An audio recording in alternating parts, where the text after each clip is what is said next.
So Canto 1, Chapter 9, we will be doing Shloka number 31 till the end of the chapter. तो एक बार synopsis देख लेते हैं क्या था.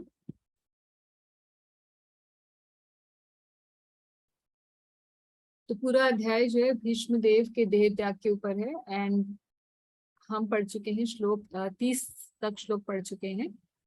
और कैसे भीष्म देव की कथा शुरू हुई, क्योंकि इसके पिछले अध्याय में हमने देखा कि महाराज युधिष्ठिर जो अपने आप को आत्मग्लानि कर रहे थे, he was in guilt that because of him a lot of people have died just to enthrone him. इस वजह से भगवान श्री कृष्ण ने उन्हें भीष्म देव से के पास जाने का सलाह दी और उनसे ज्ञान प्राप्त करने के लिए कहा. इसमें दो काम हो रहे थे. एक तो भीष्म देव का उन्हें जो मेन प्रिंसिपल पॉइंट था वो ये था कि भीष्म देव का ग्लोरिफिकेशन हो सके, क्योंकि भगवान भीष्म देव की जो महानता है उसे स्थापित करना चाहते थे सबके सामने. और ये सबसे इम्पोर्टेंट टाइम था क्योंकि अब भीष्म देव शैया पर हैं बाणों की और उपदेश देंगे युधिष्ठिर महाराज को, और साथ ही साथ युधिष्ठिर महाराज के जो संशय है वो भी समाप्त हो जाएंगे. ये सेकंड पर्पस था.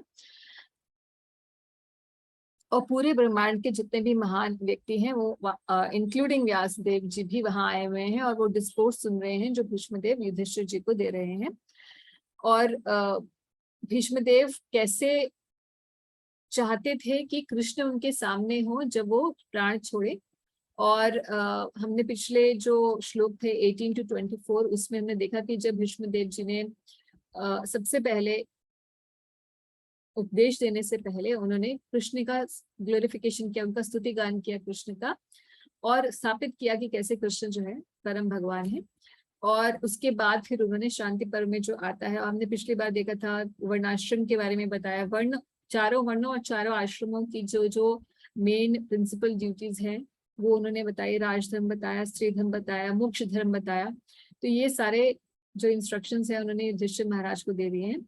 और अब उनका फाइनल मूवमेंट आ गया. जब भीष्म देव का फाइनल मूवमेंट जब आ गया है तो अब वो केवल और केवल अपने सारे जो काम है सब क्रियाएं समाप्त करके, all instructions what he was giving, discourses are over, everything is over. He is just trying to now concentrate his attention absolutely on Krishna, unflinchingly on Krishna, and how he starts to pray. तो prayers करते करते, तो हम जानते हैं कि भक्ति में 9 विधियां होती हैं जिसमें से वंदनम भी एक विधि है. वंदना करना या स्तुति गान करना, भगवान की अलग अलग ग्लोरिफिकेशन स्तुति करना, भगवान से प्रार्थना करना. तो ये वंदना करते हुए भीष्मदेव अपना देह त्याग करेंगे. और कैसे वंदना कर रहे हैं? भगवान सामने ही खड़े हैं, सामने खड़े हुए हैं और उनकी तरफ, भगवान की तरफ उनकी दृष्टि है. भीष्मदेव की मुख से भगवान की स्तुति निकल रही है और भगवान भी, कृष्ण भी भीष्मदेव के प्रति पूरी तरीके से फोकस्ड है.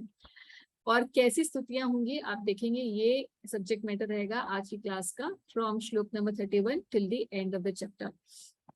तो भीष्मदेव की क्या ग्लोरिफिकेशन होंगी, क्या प्रेयर्स होंगी भगवान के प्रति, that is going to be the subject matter. And we will also discuss a little bit about Radha Ashtami because Sunday को Radha Ashtami है, so a little bit we will be discussing about Radha Rani.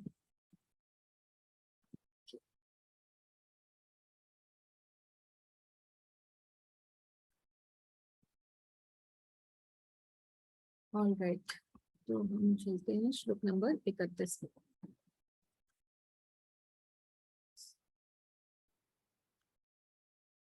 So by pure meditation, looking at Lord Shri Krishna, he at once was freed from all material inauspiciousness and was relieved of all bodily pains caused by the arrow wounds.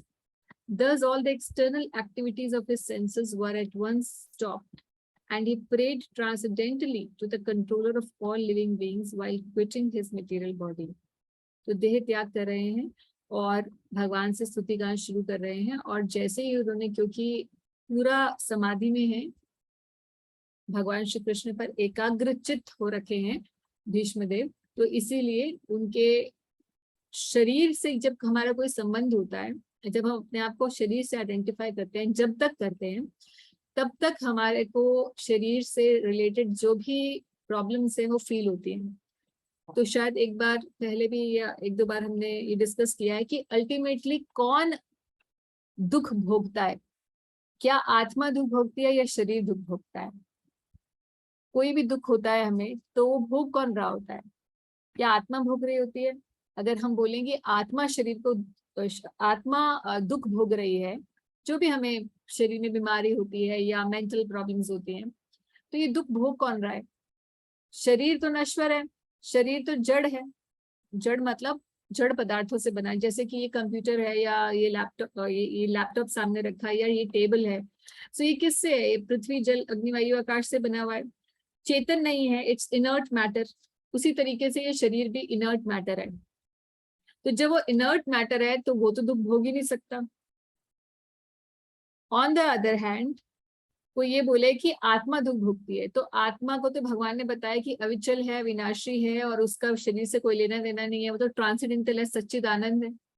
जब वो सच्चिदानंद है तो फिर वो कैसे दुख भोग रही है, वो भी पॉसिबल नहीं है, क्योंकि it has nothing to do with the material energy. तो फिर दुख कौन भोगता है, आत्मा या शरीर। सो दुख भोगती है आत्मा, हम ही दुख भोगते हैं as long as we identify with the material body. Although we are not material, although we are completely spiritual, Sachidanand, part and parcel of Krishna, but still we have to undergo all the pains till the time we identify with the material body. इसीलिए जो संत महात्मा बहुत ऊंचे हो जाते हैं, जो अपने शरीर से में रहते हुए भी अपने शरीर से संबंध नहीं रखते हैं। मतलब कहने का ये है, जैसे कोकोनट होता है, कोकोनट इज अपनी शेल छोड़ देता है, अंदर खटखट बोलता है ना, तो अंदर ही है कोकोनट, किसके, अपनी शेल के, मगर फिर भी उससे हट चुका है। तो वैसे ही जो हो चुके होते हैं संत महात्मा, जो आगे बढ़ चुके होते हैं इतने, जो अपने शरीर से अपने आप को आइडेंटिफाई नहीं करते, ऐसे भक्ति के लेवल पर आ जाते हैं, वो शरीर में होते हुए भी उनको उसकी परेशानियां फील नहीं होती है।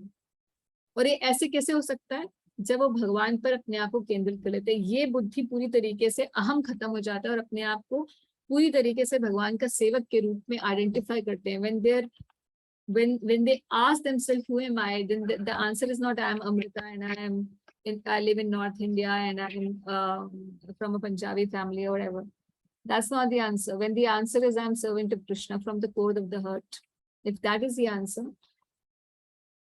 not theoretically and philosophically, but actually, if that is the answer, then our relationship with the material body is over. And for sure, we are going back to Godhead. And for sure, as long as we're in the material body, we will not be having any pains and pleasures of the body, related to the body. तो ये स्थिति भीष्म देव की हो चुकी है कि he is relieved of all bodily pains caused by the arrow wounds. क्यों? क्योंकि भगवान को पूरी तरीके से ध्यान है, उनका एकाग्रचित हो रखे हैं श्री कृष्ण पर। और प्रभुपाद इसमें कहते हैं एक चीज, आगे अगले वाले श्लोक में पढ़ते हैं हम। अब भीष्मदेव बोलना शुरू कर रहे, स्तुति गान कर रहे हैं कृष्ण की तरफ देखते हुए। Let me now invest my thinking, feeling and willing. So thinking, feeling and willing are the activities of mind.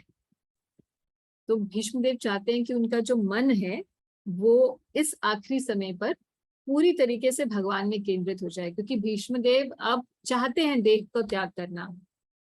Bhishmadev तो इच्छा मृत्यु से मरेंगे, जब वो चाहते हैं प्राण छोड़ना तभी वो प्राण छोड़ेंगे। तो ही इज ट्राइंग कि फुल कॉन्सेंट्रेशन मेरा भगवान पर हो जाए। All the activities of my mind, intelligence of my body, all my senses should be completely concentrated on Krishna, then I will leave my body. So let me invest my thinking, feeling and willing, which were so engaged in different subjects, which were long engaged in different subjects and occupational duties. क्योंकि हमेशा से उन्होंने क्या किया, राजधर्म निभाया और पुत्र का धर्म निभाया, पूरी जिंदगी जो है यही करते रहे वो, कि how I have to safeguard the throne of Hastinapur. सारी जिंदगी अपनी ऑक्यूपेशनल ड्यूटी यानी कि अपना जो व्यवहारिक धर्म है, लौकिक धर्म है, क्षत्रिय की रिस्पॉन्सिबिलिटीज, उन्हीं को उन्होंने निभाया। But now he wants to think only of Krishna. Let me invest that unto the all powerful Lord Shri Krishna. He is always self-satisfied, but sometimes, being the leader of the devotees, he enjoys transcendental pleasure by descending onto the material world. Although from him only the material world is created. तो बोल रहे हैं कि भगवान आपसे ही सब कुछ आया है, मगर फिर भी कभी कभी आप यहाँ, जैसे कि राजा है, राजा ही जेल बनाता है, मगर कभी कभी राजा जेल में भी आता है देखने के लिए, अरे कौन यहाँ पर प्रॉब्लम में है, let me try to help them if it's possible to help them.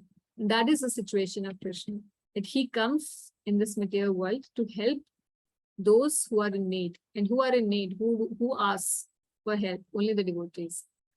तो प्रभुपाद यहाँ पर एक बहुत अच्छी चीज बता रहे हैं श्लोक के अंदर कि भक्तों और अभक्तों में क्या डिफरेंसेस का कॉन्ट्रास्ट करें. For the ordinary man who wants to lord it over the material nature, the Lord only sanctions and becomes a witness of the activities. तो भगवद गीता 13-14 आपने श्लोक पढ़ा है, मतलब श्लोक नंबर 13वें अध्याय का 14वां श्लोक 13-14, जिसमें सुपर सोल की एक्टिविटीज लिखी हुई हैं. यानी कि परमात्मा कैसे होते हैं, परमात्मा उपदृष्टा अनुमंता, overseer and permitter.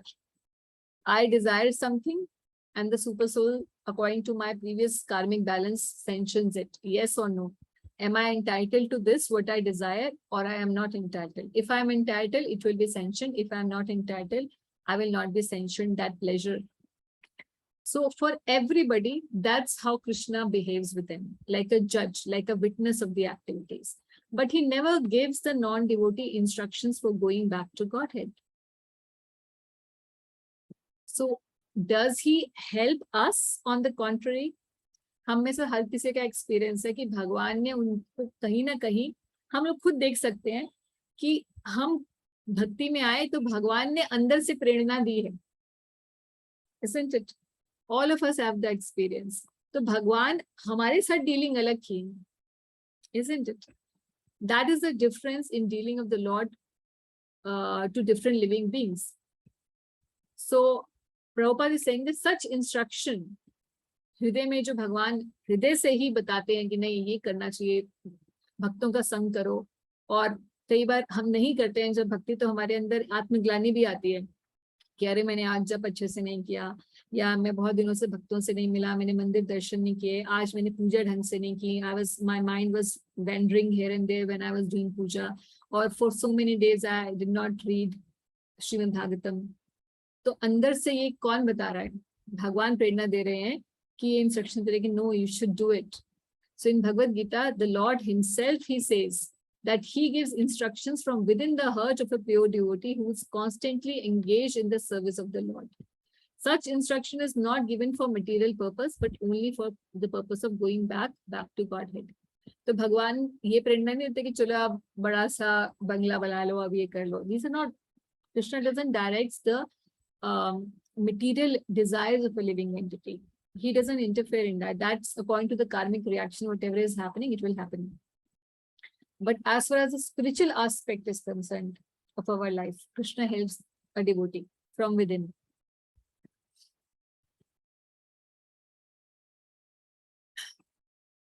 So यहाँ भीष्म देव जो हैं अब चाह रहे हैं कि भगवान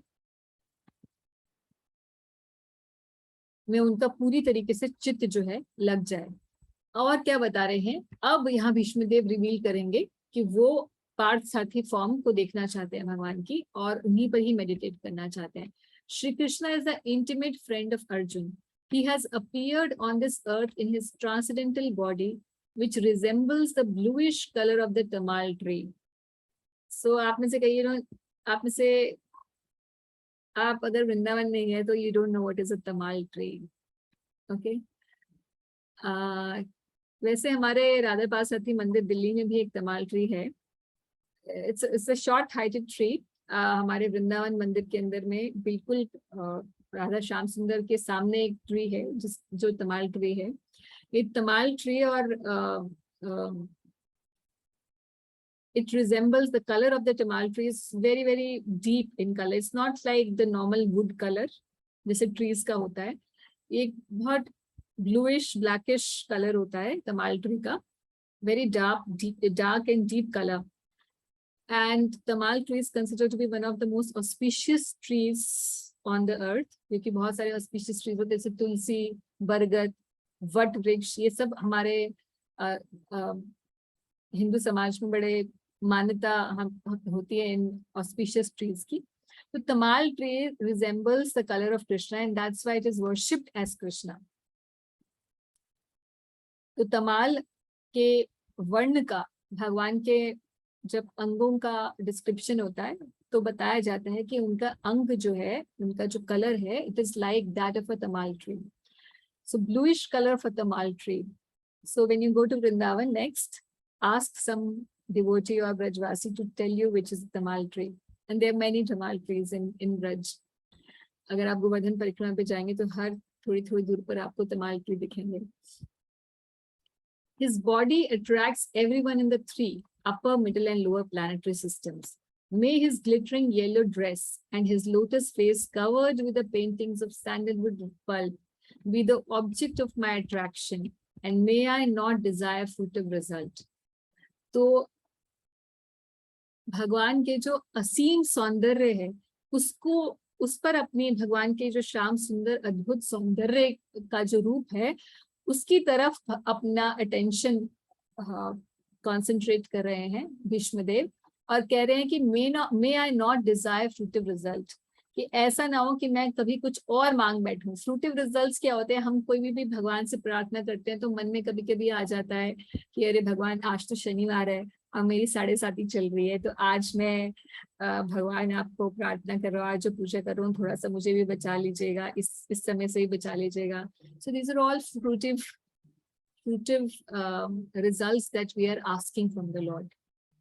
बहुत सटल तरीके से हमारे अंदर आ जाते हैं, या हम भक्ति करते रहते हैं कई सालों तक तो हम सोचते हैं कि भगवान अब दोबारा भौतिक जन्म मुझे मत दीजिएगा. तो ऐसी मोक्ष की जो डिजायर है वो भी हमारे अंदर से निकल के आती है. तो प्योर डिवोशन पर आना ये बहुत बहुत डिफिकल्ट काम है.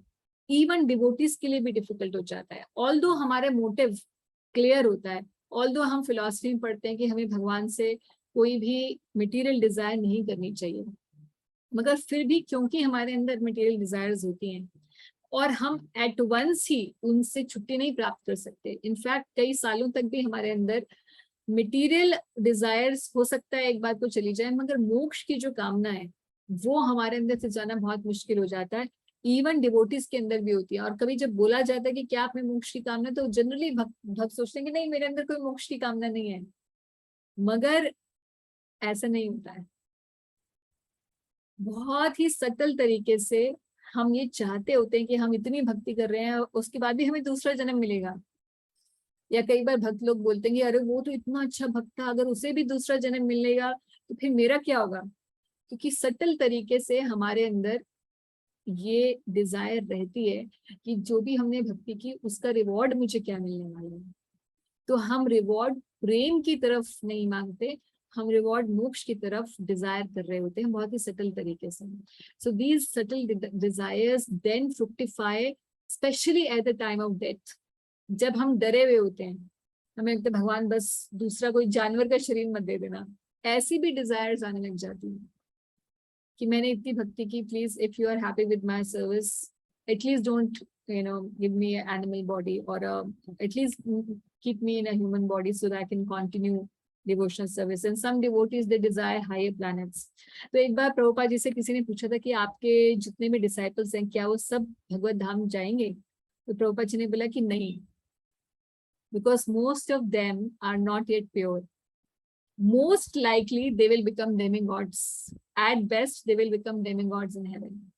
देवता का स्वरूप प्राप्त हो जाएगा. क्यों? क्योंकि इतनी भक्ति की है मगर सकाम भक्ति की है.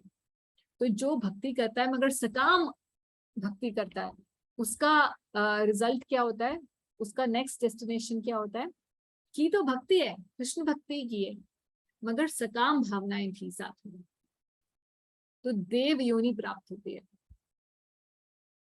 तो देवता सब कैसे हैं हम वैदिक साहित्य से जानते हैं. जब भी प्रॉब्लम में आ जाते हैं तो सीधा हाथ जोड़ के भगवान हमें बचा लो, है ना.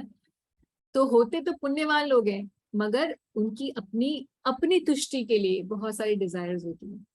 So whoever has a lot of material desires among us also, we can see that.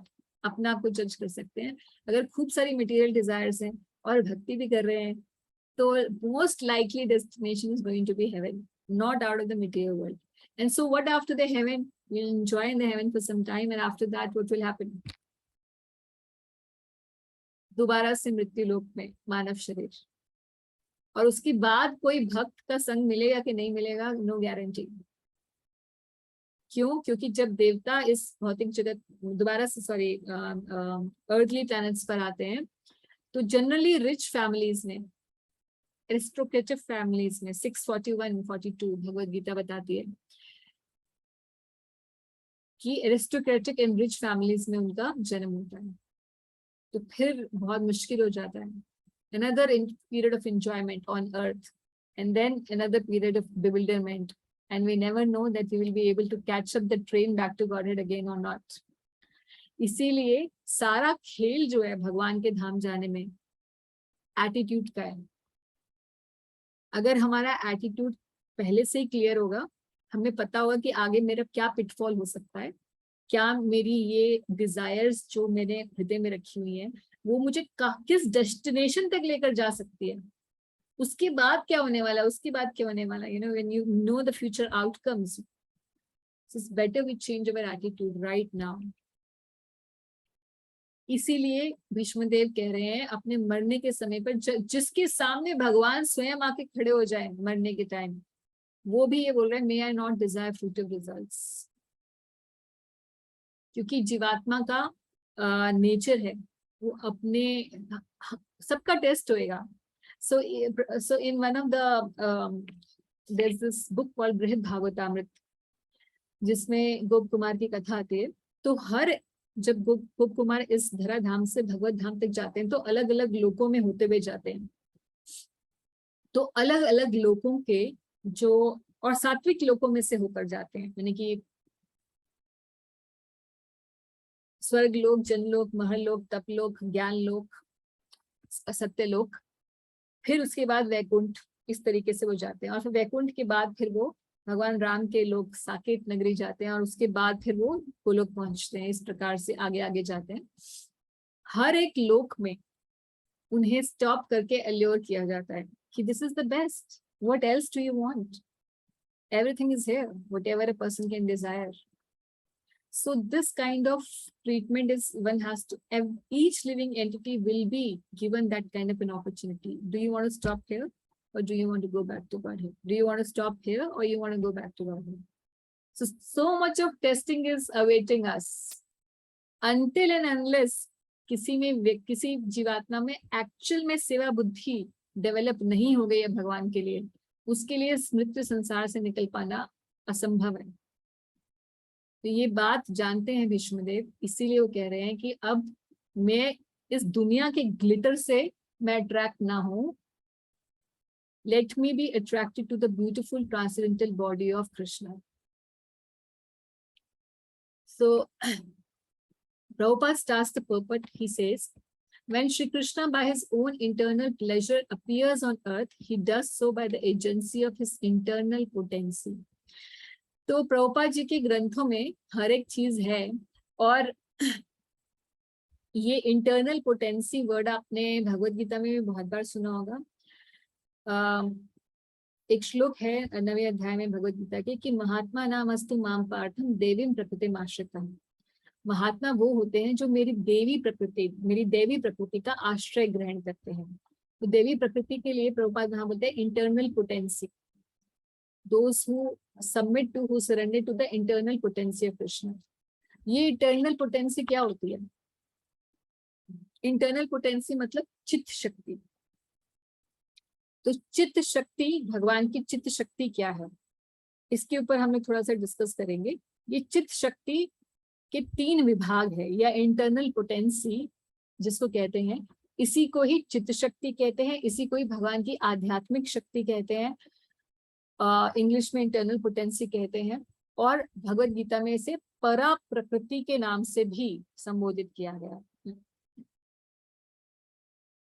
So what is this internal potency? Of course, we know that there are three kind of, भगवान की unlimited potencies या energies हैं, जिनमें से main जो गिनी जाती हैं वो तीन हैं। एक जीव शक्ति, जिसको इंग्लिश में प्रभुपाद जी ने ट्रांसलेट किया है मार्जिनल पोटेंसी, या संस्कृत में से तटस्थ शक्ति भी कहते हैं मार्जिनल पोटेंसी को। दूसरी है मटेरियल एनर्जी, मटेरियल पोटेंसी, जो ये प्रकृति के रूप में, भौतिक जगत के रूप में व्याप्त है या प्रकट है, और जिसका पर्सोनिफिकेशन कौन है? माता दुर्गा। और एक है भगवान की जो थर्ड शक्ति बचती है, वो है भगवान की आध्यात्मिक शक्ति या चित्त शक्ति, या जिसको परा प्रकृति कहते हैं। इसके फर्दर तीन डिविजन्स हैं, उसको हम लोग देखते हैं। और क्यों देख रहे हैं? उसका कॉन्टेक्स्ट ये है क्योंकि संडे को राधाष्टमी आने वाली है, तो थोड़ा सा हम राधा रानी के बारे में, इस पोटेंसी, इंटरनल पोटेंसी की डिस्क्रिप्शन के थ्रू हम राधा रानी के बारे में जानना चाहेंगे। क्योंकि ऐसे तो आपने बहुत सारे भजन सुने होंगे राधा रानी के। और माता जी आप म्यूट हो गए हो। मैं म्यूट हो गई हूँ? Is it? हाँ, मुझे थोड़ी देर सुनाई नहीं दिया। नहीं माता जी, आवाज आ रही है आपकी। I am sorry. हाँ, मुझे तो नहीं आ रही थी, और मैं आपको बोलने वाली थी कि राधा रानी के लिए प्लीज कुछ कहिए, और आपने वही बोल दिया।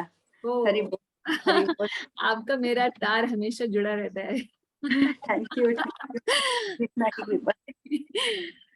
ठीक है, तो देखो, हम लोग तो जनरली राधा रानी के बारे में ना ऐसे ही समझते हैं। जो जनरली हम जब भक्ति में आते हैं तो हमें कैसे, बाहर की दुनिया में हम यही समझते हैं, वो Krishna has a girlfriend whose name is Radha Rani, है ना। और फिर हम वो कुछ एक स्पिरिचुअल येट रोमांटिक सॉन्ग्स सुनते हैं, और ऐसा ही कनेक्ट लोग दिखाते हैं, और हम भी ऐसे ही समझते हैं कि ऐसा ही होगा कुछ। मगर there is a huge the subject of Radharani is so huge that there are many books written by a lot of advanced devotees, मतलब advanced in the sense that हमारे जो आचार्य हैं उन्होंने बहुत सारे ग्रंथ लिखे हैं जिसमें राधा रानी के डिस्क्रिप्शंस हैं। मगर ये ग्रंथ साफ साफ लिखा गया है कि नॉर्मल भक्तों जैसे हम, जैसे प्रारंभिक भक्तों के लिए भी पढ़ने के लिए नहीं है। क्यों नहीं है? तो फिर हम राधा रानी के बारे में कैसे समझेंगे? That we are going to come to, let's see.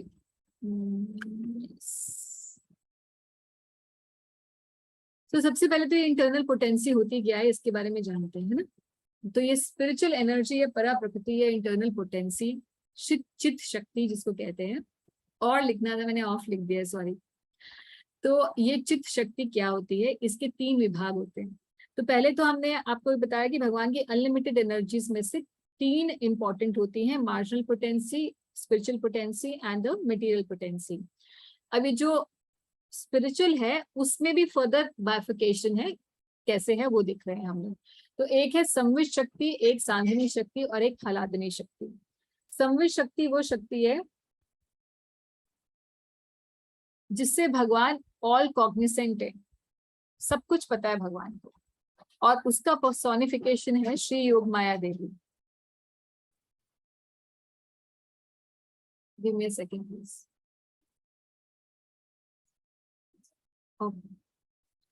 तो संवित शक्ति भगवान की all knowing, like he is omnipotent. So how Krishna is omnipotent?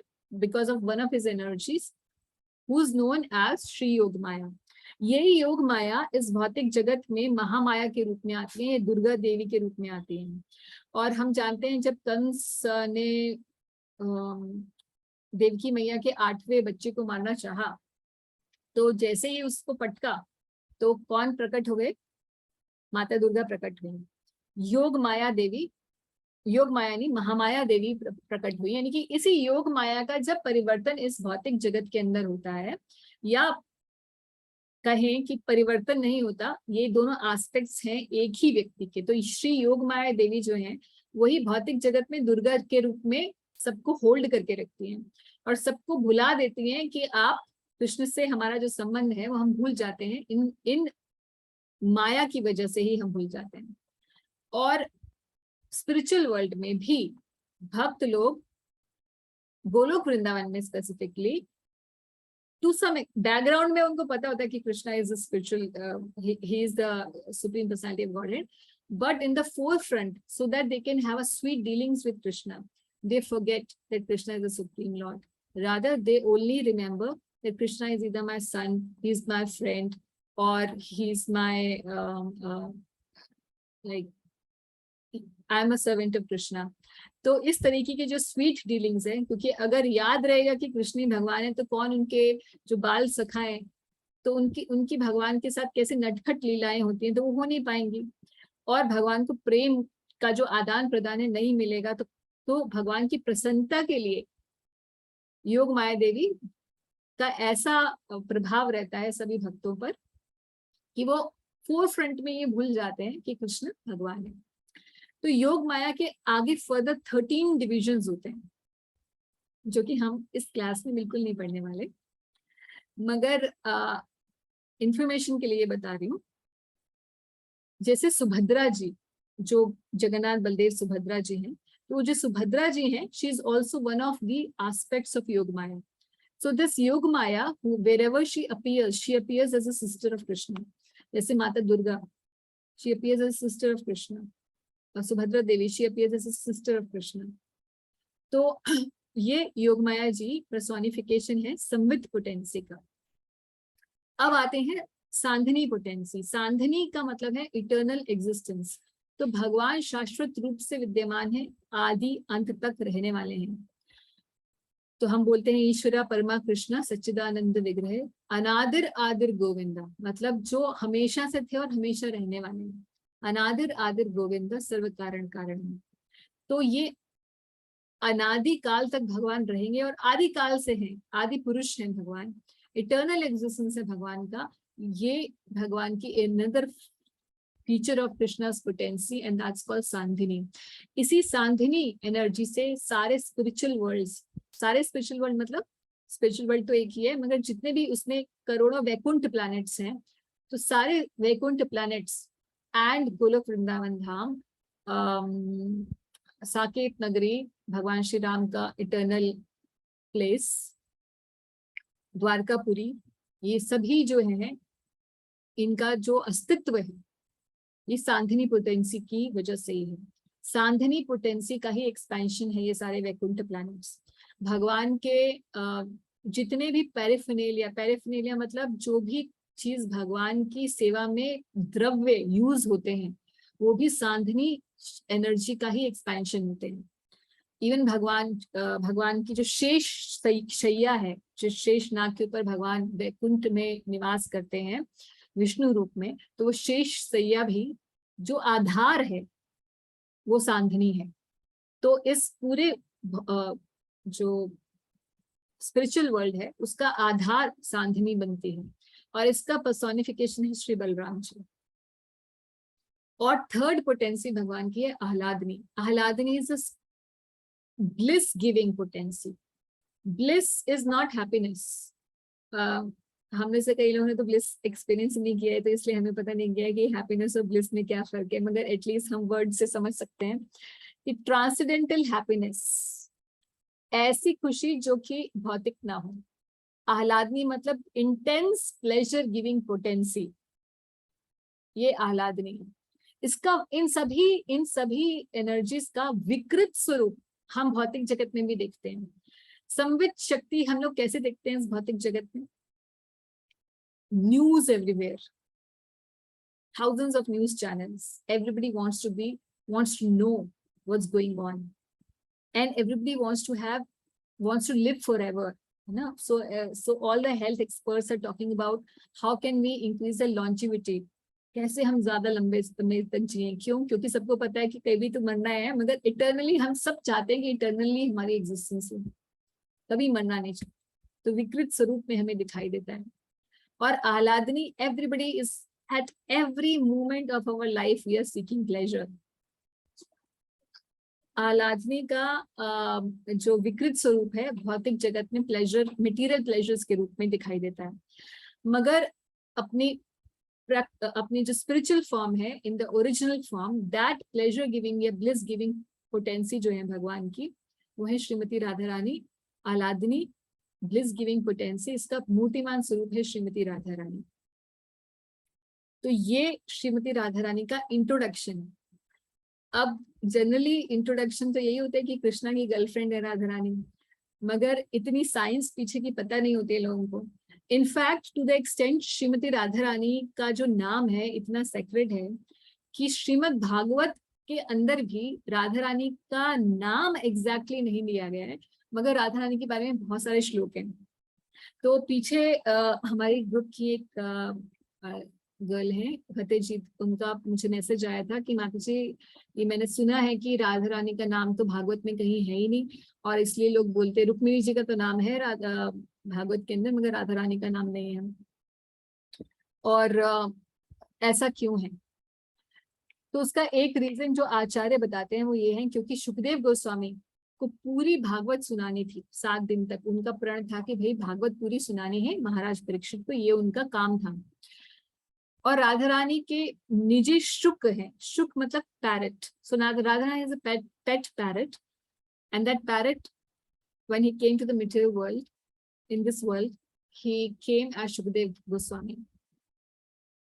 So he is so much in love with Radharani that if he would take the name of Radharani, वो इतने भार विभोर हो जाते सुखदेव गोस्वामी की भागवत आगे बोल नहीं पाते, इसीलिए उन्होंने नाम राधा रानी नहीं लिया। मगर राधा रानी के बारे में बहुत सारे श्लोक हैं। कहाँ आते हैं श्लोक? स्पेसिफिकली आप देखेंगे जहाँ जो रस पंचम अध्याय है भागवत का 10वें स्कंद में, 5 अध्याय है रस पंचम अध्याय, तो बहुत सारे श्लोक वहां पर आएंगे। और कैसे बोलते हैं Sukhdev Goswami, one Gopi said like this, the other Gopi said like this. So if we will go by the commentaries of our great saintly acharyas, we will understand that who are these gopis. They name them, कि ये श्लोक किस गोपी के बारे में है या इस श्लोक को किस गोपी ने कहा है। तो इन आचार्यों की कमेंट्रीज से फिर हम लोग समझ पाते हैं कि ये किसके बारे में बताया जा रहा है। जब उद्धव जी जाते हैं भगवान कृष्ण का संदेश लेकर द्वारका से श्री वृंदावन धाम, तो एक पूरा इस संदर्भ में भागवत में पूरी कथा आती है कि फिर कैसे उद्धव जी जब गोपियों को सांत्वना देने जाते हैं कि आप विलाप मत कीजिए क्योंकि कृष्ण तो सर्वत्र व्याप्त हैं, और आप ऐसे विलाप कर रही हैं जैसे कि कोई he was just like a normal person. He's not a normal person, he's everywhere. Why are you missing him so much? तो उस समय राधा रानी और सभी गोपियां वहां विद्यमान होती है, मगर राधा रानी का जो पूरा जो भाव होता है, she is N intense separation from Krishna and she is looking at a bumble B, black colored bumblebee, and he is flying here and there.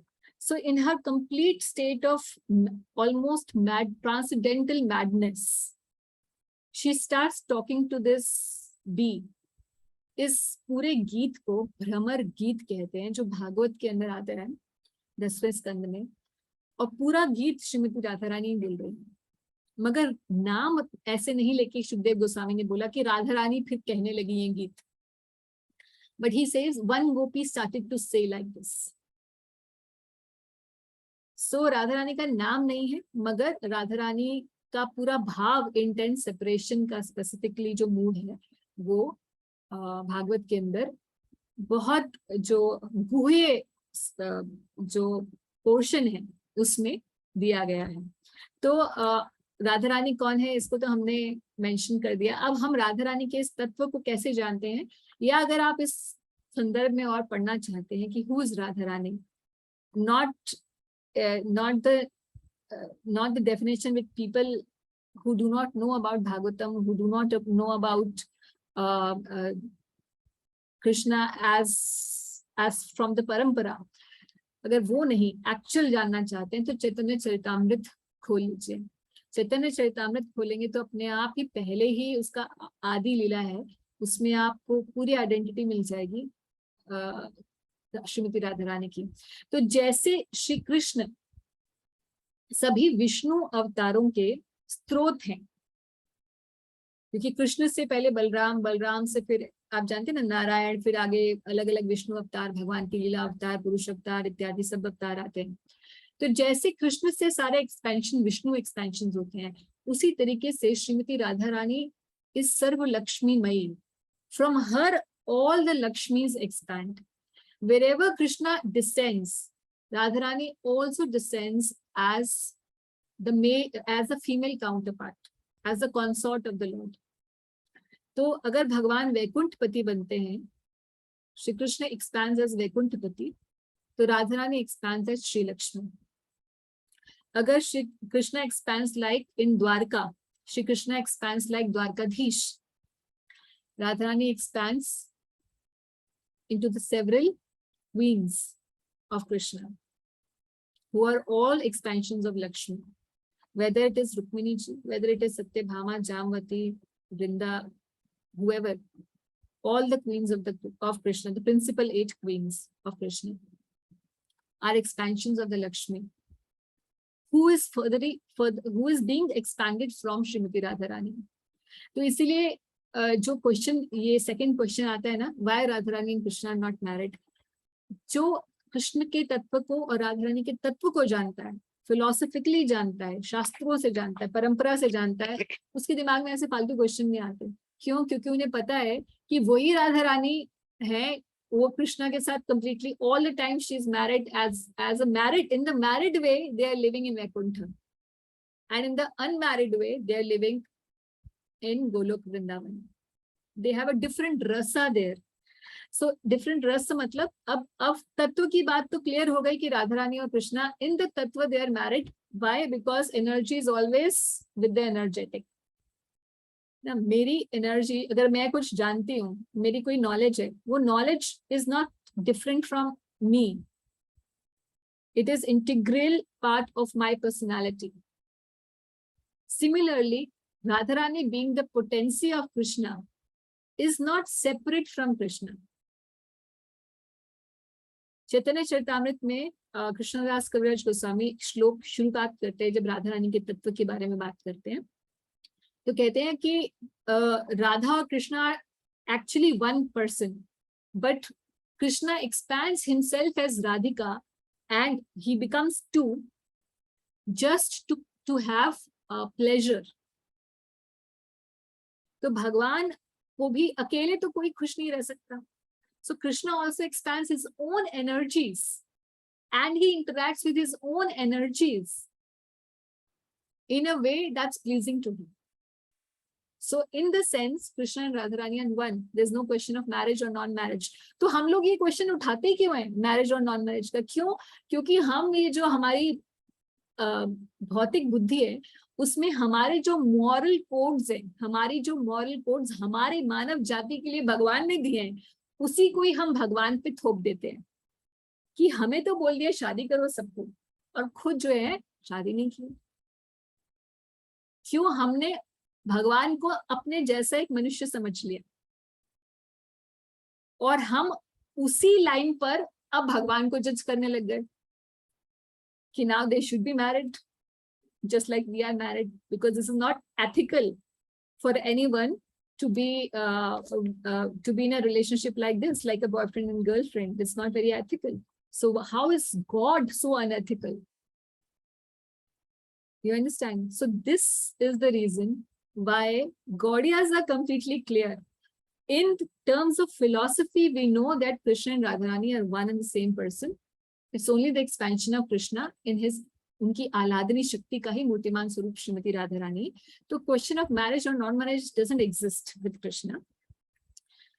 Another thing we know from ब्रह्मांड पुराण, जब भगवान की प्रकट लीला हुई थी, तो जब ब्रज में भगवान श्रीमती राधा रानी कृष्ण थे, तो भांडीर वन एक 12 वनों में से, तो ब्रज में 12 वन है, जिसमें से वृंदावन एक वन है.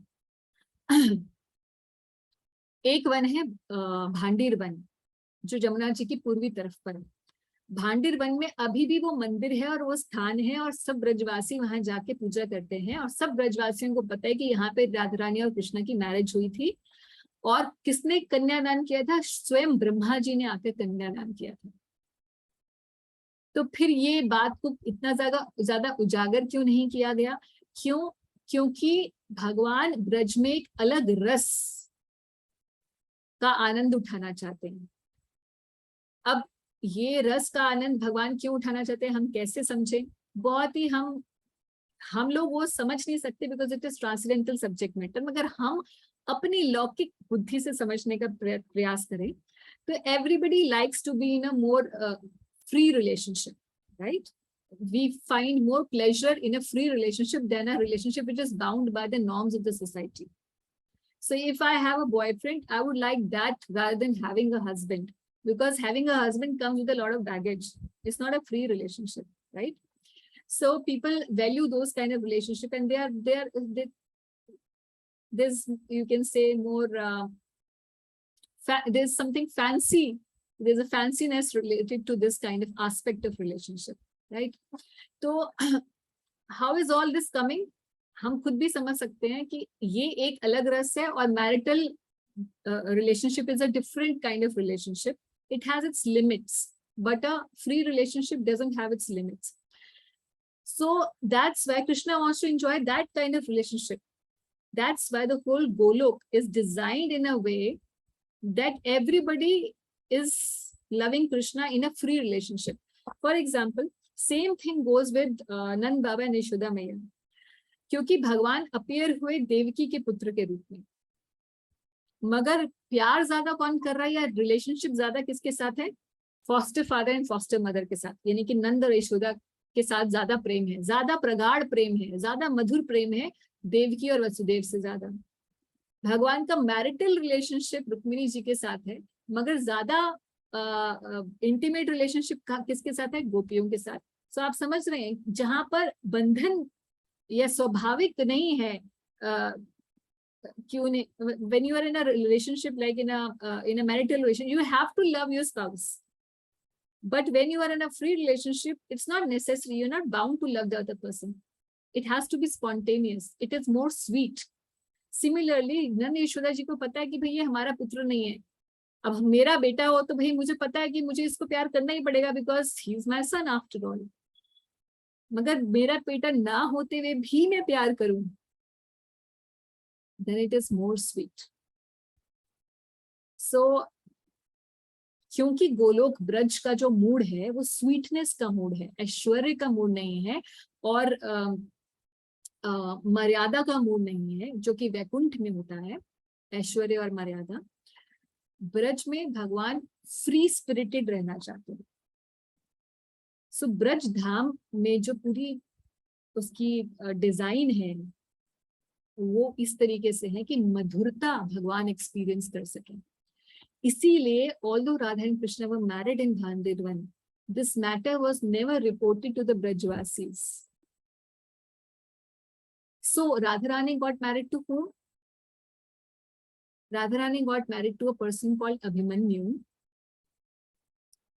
who was the shadow of Krishna. He was not a person. He was a shadow of Krishna. Is Abhimanyu. His name was Abhimanyu. So Abhimanyu is a shadow of Krishna. She was married to that person. So scriptures say the so-called husband of Radharani is Abhimanyu, the shadow of Krishna. Of course, because people don't know all these details, तो इतना media में उछाला जाता है, और all kind of, क्योंकि लोगों की अपनी जो संकीर्ण विचारधारा है उसी को वो प्रोजेक्ट कर देते हैं भगवान पर. तो of course Radharani and Krishna are married in Vaikunt as Lakshmi Narayan. They are married in Saket Nagari as Bhagwan Shri Ram and Sita Maiya. And they are also married in Vraj. But in Vraj, they have a different mood. That's why they don't appear to be married. That's the whole story about it. और ये तो मैंने तीसरा point बता ही दिया कि क्योंकि भागवतम में क्यों राधा रानी का डिस्क्रिप्शन नाम नहीं है, मगर उनके बारे में उल्लेख खूब है. अब चौथा पॉइंट आता है, why is it important for us to worship Radha Rani. तो क्या सिर्फ कृष्ण की ही आराधना करके कोई गोलोक प्राप्ति नहीं कर सकता? सो इसमें अलग अलग संप्रदायों का, अलग अलग वैष्णव संप्रदायों का अलग अलग विचार है. कुछ वैष्णव संप्रदाय केवल कृष्ण पर ज्यादा जोर देते हैं, कृष्ण भक्ति पर ज्यादा जोर है. जैसे वल्लभ संप्रदाय में भी कृष्ण भक्ति पे ज्यादा जोर है, मगर जो निम्बार्क संप्रदाय और गौड़ीय वैष्णव संप्रदाय है, इसमें राधा कृष्ण के युगल स्वरूप की आराधना पर ज्यादा जोर है। क्यों? क्योंकि हम ये जानते हैं कि वृंदावन धाम जो गोलोक वृंदावन धाम है, so if you have to go to, let's say if I have to go to America, I need to have the visa and the PR and the whatever. If I want to stay there, I need to be approved by the government of US to stay there. So who is the government in Braj? आपने बड़ा एक ऐसे fancy song Braj का चलता रहता है कि राधा अलबेली सरकार, है ना, आपने सुना होगा, ऐसे सब जगह बज रहे होते हैं ऐसे सॉन्ग्स। तो the truth is that Golok Vrindavan is not owned by Krishna. It is owned by Srimati Radharani. She is Brajeshwari. She is known as Vrindavaneshwari. She is the king of Braj, not the queen. She is the king of the Braj. It belongs to her. And because we want to go to Golok and we want to serve Krishna, she is the person who is the best devotee of Krishna. So we serve Radharani, and that's how we want to achieve Krishna in her guidance, with her support, and with her mercy. It is easier to approach Krishna. Why? Because Radharani is that side of Krishna which is the most merciful side. So Krishna, if you see, Krishna is sometimes he responds, he doesn't respond. But Radharani always responds. She is the जो करुणामयी स्वरूप है भगवान का, वो श्रीमती राधारानी है। और क्योंकि हमें कृपा की बहुत आवश्यकता है, इसीलिए हम राधारानी के चरण पकड़ते हैं कि उनकी जो करुणा स्वरूप है बहुत जल्दी प्लीज हो जाती है श्रीमती राधारानी। तो by serving Radharani we attract the mercy of Krishna. Only if we worship Krishna we may or may not get, but if we serve Radharani, we attract her mercy, we'll definitely get Krishna. That's how Radha and Krishna work together. And that's why we worship both the Yugal Swarup. क्योंकि हम गोलोक जाएंगे तो वहां पे राधा रानी तो होंगी, ऐसा हो ही नहीं सकता कि we will only be able to worship Krishna. Because Krishna is never separate from Radharani in Golok. Only in the Prakat Leela, Krishna and Radharani appear to be distant to each other when Krishna leaves Vrindavan and he goes to Mathura and Dwarka. So for removing all the impediments to Braj Bhakti, also we need to worship Srimati Radharani. So Gaudiya's next question is how Gaudiya Vaishnavas understand about Radharani. तो हम कौन से ग्रंथ हैं, अगर कई बार भक्त लोग बोलते हैं कि हमें कोई किताब बता दो जिसमें हम राधारानी के बारे में पढ़ लें। So there are few books, but it's better you don't read directly about Radharani. Why so? क्योंकि राधारानी और कृष्ण के बारे में जहाँ भी डिस्क्रिप्शन आती है, it is meant for transcendentalists who have completely controlled their senses. जो पूरी तरीके से परमहंस जो बन चुके हैं वो पढ़ सकते हैं, उनका अधिकार है उन किताबों को पढ़ने का। तो किताबों के नाम मैं आपको बता दूंगी, मगर वो आप किताब पढ़ेंगे तो आप बेविल्डर हो जाएंगे।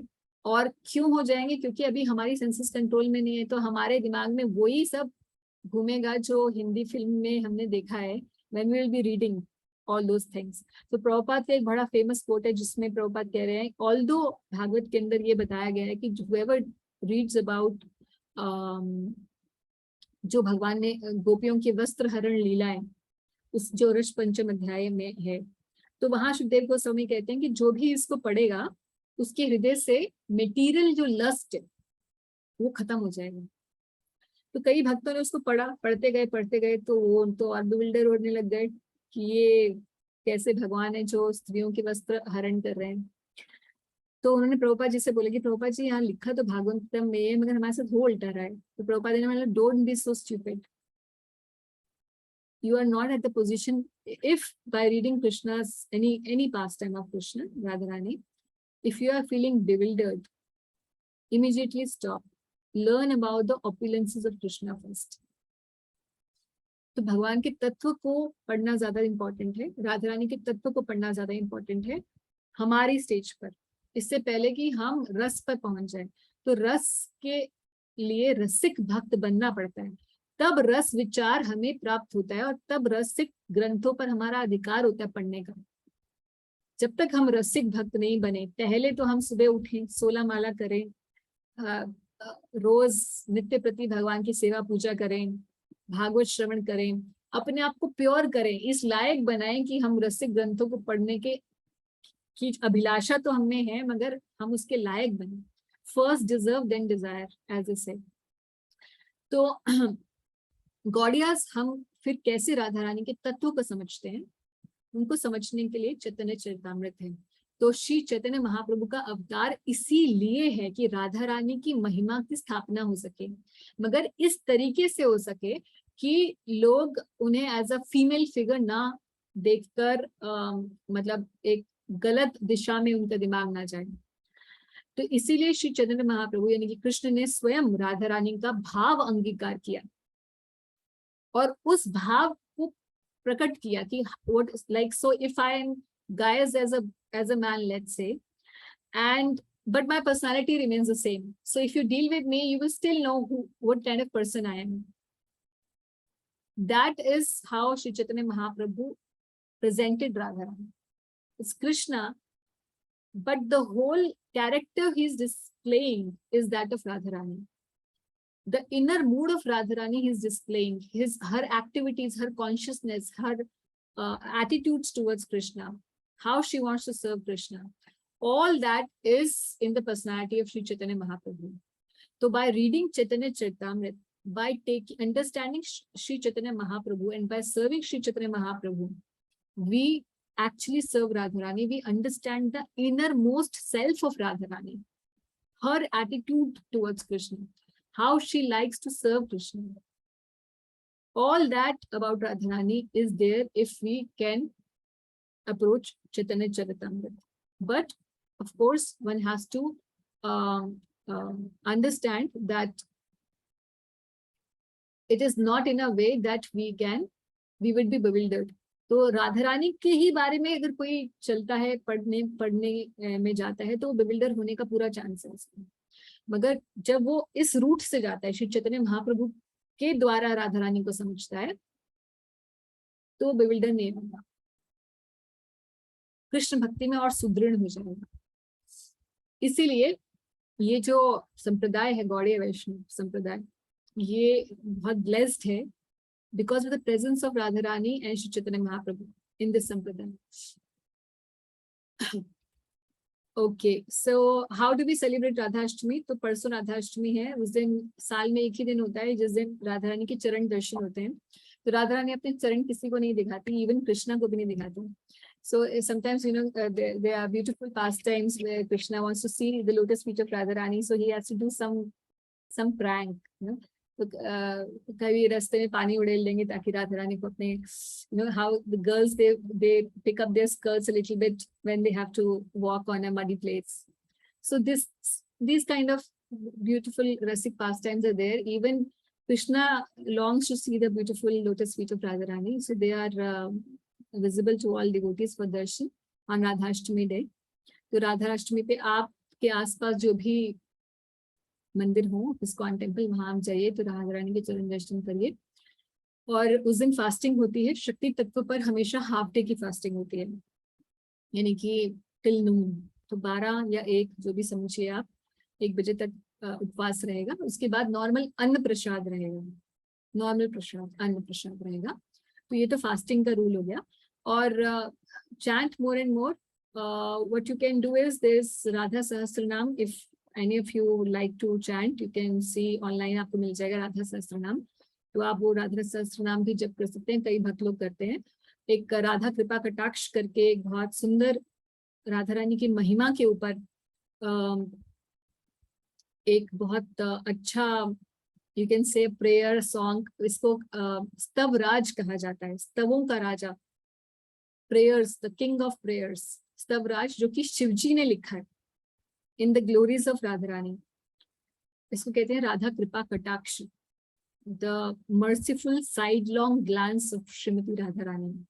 राधा कृपा कटाक्ष स्तोत्र, written by Shivji. गूगल करिएगा, दिख जाएगा आपको. You can sing that in the glories of Radharani.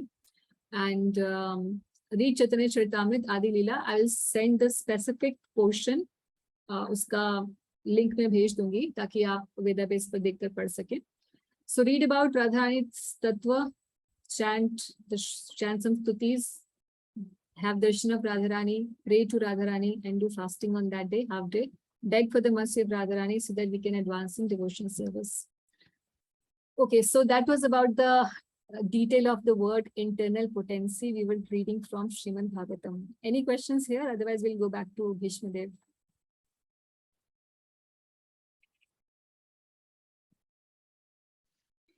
माता जी, ये जो इंटरनल पोटेंसी है, ये तो ये मतलब आपने दिखाया ना, बताया ना, संवित संधिनी, और ये तो सच्चिदानंद ऐसे हम लोग बोलते हैं, वैसे है क्या वो? सच्चिदानंद नहीं, वो एक तरीके से सच्चिदानंद यही है. सत कहाँ से है? इटर्निटी से. चित यहाँ से, संवित से, और आह्लादनी यहाँ से है. तो सत चित आनंद यहाँ से आ जाता है. हम बोलते हैं भगवान का सच्चिदानंद विग्रह. ठीक पकड़ा आपने. तो ये अंतरंगा शक्ति के ये 3 मेन पार्ट्स हैं. हाँ, कई बार अंतरंगा शक्ति, हाँ, अंतरंगा शक्ति के 3 फर्दर डिविजन्स हैं. इसको चित्त शक्ति भी कहते हैं, अलग अलग नामों से कहते हैं, अंतरंगा शक्ति भी कहते हैं. समझे? क्वेश्चन आया हुआ है चैट पर. मोनिका माता जी पूछ रहे हैं, Shri Radha Rani also has 8 सखीज and Shri Krishna also has made 8 queens out of 16,108. Is there a connection here too? Please throw some light. Yes. तो हाँ मोनिका माता जी, आप अगर गर्ग संहिता पढ़ेंगे तो उसके अंदर ये डिस्क्रिप्शंस हैं कि जो अष्ट सखियां हैं, सारी सखियां नहीं, अष्ट सखियों में से जो रुक्मिणी जी हैं, उनका भाव भगवान के प्रति कैसा है? सबमिशन का भाव है. तो सबमिशन का भाव चंद्रावली का है. Chandravali is a cousin sister of Radha Rani. और जो Satyabhama, so she is an expansion of Chandravali Devi in Braj. And Satyabhama ji, उनका भाव कैसे कृष्ण के प्रति कि कृष्ण मेरे, he has to do what I am telling him to do. She has more authority on Krishna, you can say. That is, so Satyabhama Devi is an expansion of Radharani in Dwarka Leela. ऐसे ही जो कालिंदी है भगवान की अष्ट, जो 8 principal queen's में से जो कालिंदी देवी है, she is an expansion of Yamuna in Vraj. So not exactly the 8 sakhis, जो principal sakhis हैं, but these are the one of the leading gopis in Vraj. They expand as the 8 principal queens. So then there is a connection in that sense, but not exactly the 8 principal sakhis of Radharani expanding as the 8 principal queens, but different gopis expanding as queens in Dwarka. Okay. Sridhar Prabhu ji पूछ रहे हैं, in ISKCON all tell only Hare Krishna and not Radha Krishna, why? हाँ, तो राधा कृष्ण क्यों नहीं बोलते हैं, हरे कृष्ण क्यों बोलते हैं? हरे इसीलिए बोलते हैं क्योंकि we consider Radha Rani's name as, of course there are many aspects to this answer. एक aspect ये है कि we want to address her as an energy of Krishna. हरे जैसे राधे बोलते हैं, ऐसे ही भगवान की एनर्जी को हरे के रूप में एड्रेस किया जाता है. और दूसरा ये क्योंकि हम लोग श्री चैतन्य महाप्रभु के फॉलोअर्स हैं, और श्री चैतन्य महाप्रभु ने यही सिद्धांत प्रस्तुत किया है कि हरे के रूप में, भगवान की एनर्जी के रूप में भगवान के साथ बोला जाए. नहीं तो लोग सहजिया मेंटालिटी आ जाएगी. The sacred name of Radharani will be chanted by those even who are not having the correct mental disposition, let's say, towards her. So Hare is saying the same thing, but in a way that people would not, let's say, think in a different way than they should be. That is the point. I hope I am clarifying properly. Okay, ठीक है, तो हम लोग चलते हैं वापस भीष्म देव के पास। Okay, so when Shri Krishna by his own internal pleasure appears on earth, he does so by the agency of his internal potency. तो भगवान इस इंटरनल पोटेंसी, चित्त शक्ति के द्वारा यहाँ प्रस्तुत होते हैं। बार बार भगवान, आप भगवद गीता में जगह जगह देखेंगे भगवान बोलते हैं कि योग माया के द्वारा मैं ऐसा करता हूँ, मेरी योग माया के द्वारा मैं ऐसा करता हूँ। तो आपको पता चल गया कि योग माया कौन है। तो इंटरनल पोटेंसी से भगवान अपीयर होते हैं। सो प्रभुपाद जी यहाँ कह रहे हैं कि Bhishma Dev on his bed of arrows after the battle of Kurukshetra is remembering the particular dress of Shri Krishna which he put on as a driver of Arjun's chariot. While fighting was going on between Arjun and Bhishma, Bhishma's attraction was drawn by the glittering dress of Krishna, and indirectly he admired his so-called enemy. तो भगवान को पार्थ के सारथी के रूप में, उस रूप पर अपना ध्यान भीष्म देव लगाए हुए हैं, और वो देख रहे हैं कि कैसे भगवान, उनको याद आ रहा है कि भगवान ने वो पर्टिकुलर ड्रेस पहनी थी, क्योंकि sometimes when you are attracted to somebody's bodily features you remember कि अरे वो ये ड्रेस में बहुत अच्छा वो लगता है वो व्यक्ति। तो भीष्म देव का, क्योंकि भगवान के सौंदर्य में उन्होंने अपने चित्त को पूरा अर्पण कर दिया है, इसीलिए वो देख रहे हैं कि अरे वो पीत वर्ण में भगवान कितने सुंदर लग रहे थे। कौन? पार्थ के जो सारथी है। और while Krishna was the charioteer of Arjun, sun rays glittered on the dress of the Lord, and the beautiful hue created by the reflection of such rays was never forgotten by Bhishma Deva. So भक्त की का जो ध्यान है वो भगवान के श्री अंगों पर और भगवान के सौंदर्य पर रहता है, इसीलिए भौतिक जगत के जो सौंदर्य है वो उसके सामने फीके पड़ जाते हैं। तो भगवान पीत वर्ण पहनते हैं, यानी येलो ड्रेस पहनते हैं कृष्णा, और उसका कलर कैसा होता है? That of a lightning. As a great fighter, he was relishing the relationship of Krishna in the chivalrous humor. तो वीर रस का आस्वादन कर रहे थे। हालांकि हमने जैसे पिछले उसमें बताया था कि भगवान के साथ उनका सेवक का भाव है, सेवक समझते हैं भीष्म देव अपने आप को, भगवान का दास्य भाव है।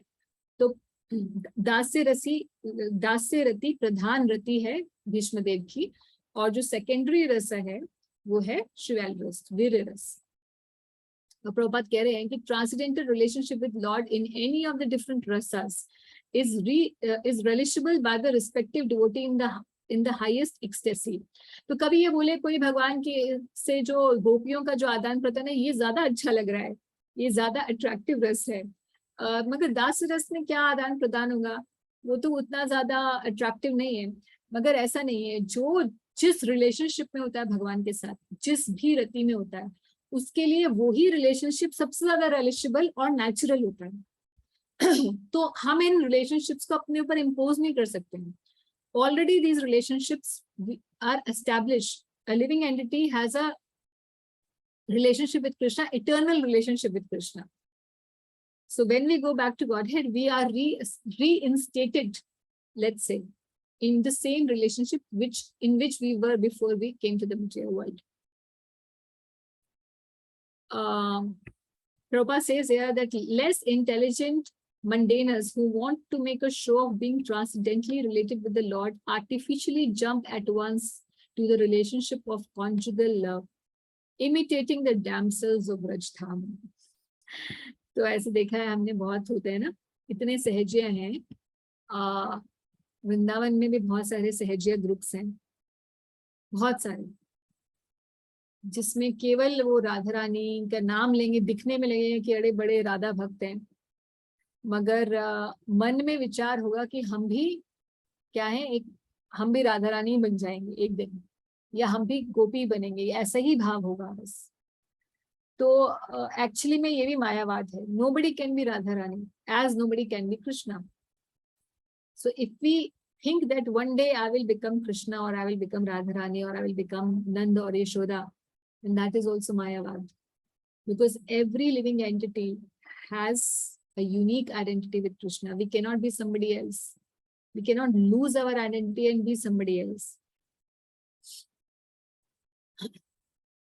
तो प्रभुपाद इसी बात को एस्टैब्लिश करने के लिए आगे क्या कह रहे हैं कि a genuine relationship of the living entity with the Supreme Lord can take any form out of the 5 principal rasa: दास्य, शांत, माधुर्य, वात्सल्य और साख्य.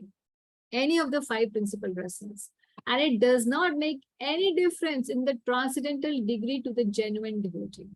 Bhishma Dev is a concrete example of this, and it should be carefully observed how the great general is transcendently related with the Lord, even if he is in the relationship of Dasyarati.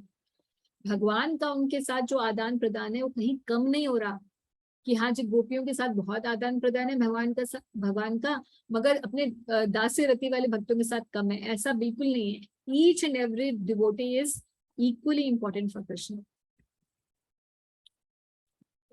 Going forward, on the battlefield where Shri Krishna attended Arjun out of friendship, so Bhishma Dev अपना पूरा जो स्तुति है, अपना जो पूरा ध्यान है, पूरा समाधि में जा रहे हैं. कौन से समय की? जब कृष्ण अर्जुन का चैरिट चला रहे थे, रथ पर बैठे हैं, पार्थ सारथी, उसी रूप का ध्यान कर रहे हैं और सामने भी खड़े हैं Krishna.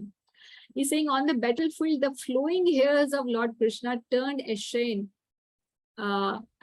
due to the dust raised by the hoofs of the horses.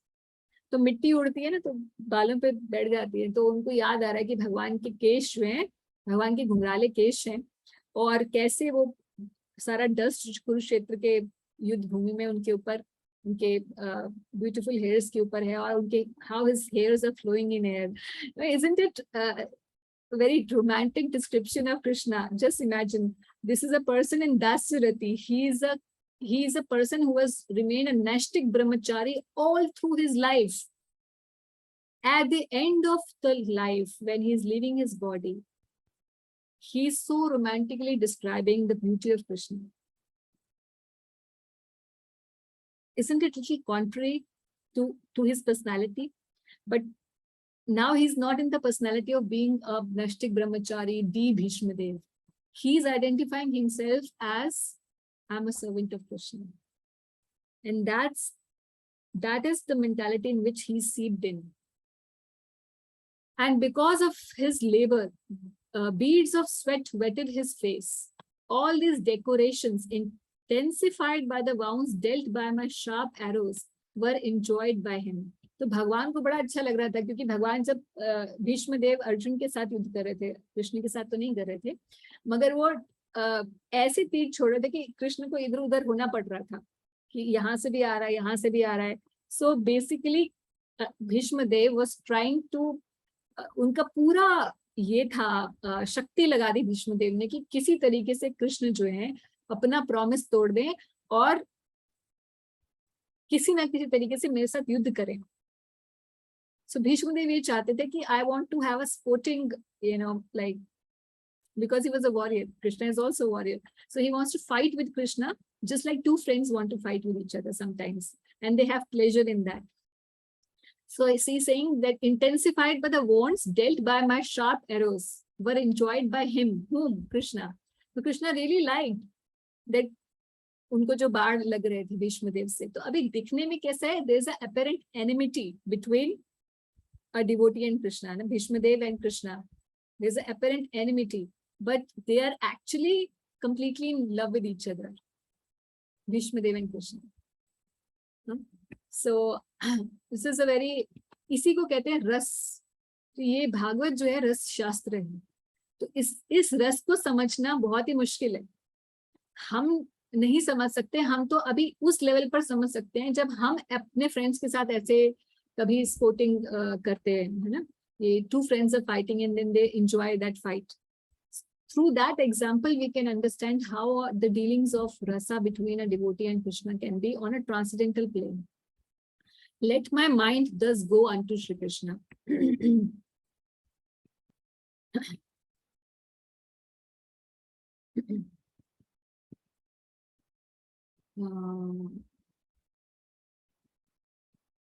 आगे क्या कह रहे हैं Bhishmadev, in obedience to the command of his friend Shri Krishna entered the arena of battle of Kurukshetra between the soldiers of Arjun and Duryodhan. And while there, he shortened the lifespan of the opposite party by his merciful glance. तो भगवान कैसे काम कर रहे थे? भगवान ने तो अर्जुन को बोला था कि मेरी नारायणी सेना नहीं मिलेगी, मैं मिलूंगा मगर मैं निहत्था मिलूंगा, मैं युद्ध में शस्त्र नहीं उठाऊंगा। तो भगवान कैसे हेल्प कर रहे थे पांडवों की? Simply by looking at others, simply by looking at his enemies, he was, उनकी आयु हर रहे थे भगवान। ये बता रहे हैं भीष्मदेव कि अपनी कृपा दृष्टि से उन सबकी आयु हर रहे थे। This was done simply by his looking at the enemy. Let my mind be fixed upon that Krishna. तो ऐसे तो देखा जाए तो भगवान पार्शियलिटी कर रहे थे अर्जुन और पांडवों की तरफ, क्योंकि अपनी कृपा दृष्टि, अपनी दृष्टि ऐसे रख रहे थे कि सब भगवान तो काल भी हैं, है ना। अर्जुन को भगवान बताते हैं 11वें अध्याय में भगवद गीता के कि मैं ही काल हूँ और मैं सबको हरण, सबको का विनाश करने के लिए यहाँ आया हूँ, याद है आपको, है ना। और यही चीज भीष्मदेव बता रहे हैं कि अपनी दृष्टि से ही, अपनी दृष्टिपात से ही वो सभी का आयु हर कर रहे थे। मगर फिर भगवान कहते हैं कि मैं किसी के साथ पार्शियल भी नहीं हूँ। हमने कुंती स्थिति में भी ये पढ़ा था, कुंती महारानी भी कह रही है भगवान किसी के साथ पार्शियल नहीं है। तो प्रभुपाद इस बात को एक्सप्लेन कर रहे हैं। It is said that all fighters who assembled on the battlefield of Kurukshetra attained salvation by personally seeing the Lord at the time of death. तो इसलिए भगवान पार्शियल नहीं थे। अर्जुन और पांडवों की तरफ अपेरेंट पार्शियलिटी थी भगवान की, मगर जो ऑपोजिट साइड के लोग भी मर रहे थे, they were also getting salvation. Therefore, his diminishing the duration of life of the enemies of Arjun does not mean that he was partial to the cause of Arjun. Factually, he was merciful to the opposite party because they would not have attained salvation by dying at their home in the ordinary course of life. ऐसे ही मर जाते तो मोक्ष नहीं प्राप्त होता। कृष्ण के सामने मर रहे थे, मोक्ष प्राप्त हो सकता on the battlefield of Kurukshetra. So there's a win-win situation. So either you will win and you will live, or you will die seeing Krishna and you will attain moksha. It's a win-win situation in either case. So here was a chance to see the Lord at the time of death and thus attain salvation from material life.